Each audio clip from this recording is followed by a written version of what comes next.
Hi, and welcome to the Training Arcade. Today we're going to show you a quick tutorial on how to play Detective, one of the many games available as part of the Training Arcade. During this game, you'll be asked to sleuth and solve in 5 simple steps.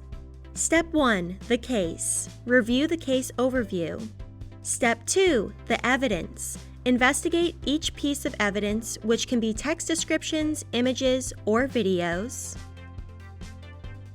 Step 3, the suspects. Deliberate the list of potential suspects. Step 4, the deduction. This is where you'll link the suspects to the evidence. Note, it's not always a one-to-one linking. One piece of evidence may fit multiple suspects. Step 5, the lineup and deductive stats. Choose your final suspect from the lineup given the matches you made previously in the deduction. During the lineup, you'll be able to refresh your memory on the pieces of evidence using the color key. Once you are confident with your choices, it's time to make your final selection of the ultimate guilty party.